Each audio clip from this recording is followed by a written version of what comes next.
The people of Georgia and the people of Spain are now celebrating because the reign of Alexander Volkanovski is over, and the new man in town, the new man to beat, is none other than Ilia Topuria. Now, Topuria had been saying for the entirety of the week that he was going to knock out Volkanovski in the first round. A lot of people thought it was him hyping up the fight. Others thought it was just confidence from a training camp that had gone well. He didn't knock him out in the first, but he did manage to knock him out in the second round.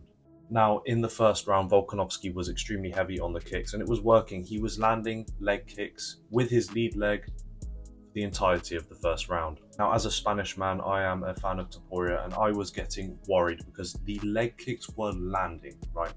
They were landing, and I thought this would compromise Topuria's movement as well as Topuria's power. But Topuria stayed very composed. He was hunting down Volkanovski, putting pressure on him as I thought he would. And then in round two, he found his opening. In the middle of a combination, he took a second to pause, placed his hand on the face of Volkanovski, and bang, landed that powerful right hook.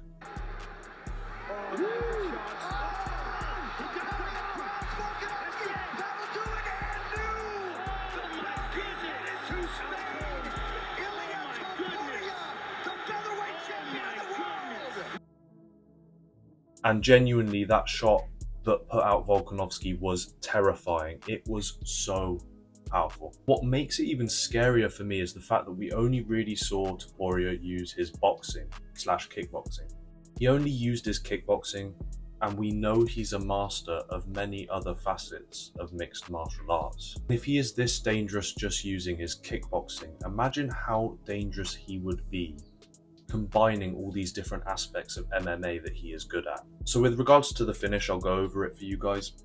He throws 4 shots and they don't land. They're glancing punches, I'd say, just skimming Volkanovski's head. It is then after those shots are thrown that he takes a millisecond to pause. He places his hand on Volkanovski's head and bang, lands the hook, and lands it clean right on the jaw of Volkanovski. And you can tell Volkanovski is out cold before he even hits the canvas. And what shows how dangerous Ilia Topuria's punches are is the fact that Volkanovski took a while to get up. And it was a sad day for Volkanovski, and obviously I wanted Topuria to win, but I didn't want to see Volkanovski go out like that. I'm a massive fan of Volkanovski. I think he's a great fighter. I think he's a great person, more importantly. That's always the most important thing for me. And I just didn't like seeing him in that state yet again. And we can't forget how good Volkanovski is or was. He was one of the best champs we've ever had. He showed that competitive champion in him by immediately asking for a rematch in Spain at the post-fight press conference. Now, after seeing Volkanovski get knocked out by Makhachev in the first round and then Topuria in the second round, the rematch in Spain for me is not a wise decision. There needs to be a period of time for him to recover from those concussions, especially on the back of 2 knockouts in a row. Obviously, he'll have to recover from the knockout, but also the damage done to the chin, as well as the psychological effects that he has sustained off the back of these 2 losses. And for me, these are dangerous things for a fighter to fight with. So for me, a break is needed for Volkanovski. And it's not for him, it's for his safety. You know, I'd hate to see a situation where someone gets long-term brain damage or someone sustains an injury that is life-changing. I've had an injury that's life-changing, not from fighting, and I can tell you now, it's not a fun thing to deal with. So I wouldn't want this to happen to Volkanovski. So for me, take a break, take some time off. We all want Volkanovski to be safe. But obviously the problem here is the fact that he is 35 years old and he's approaching sort of the later stages of his career.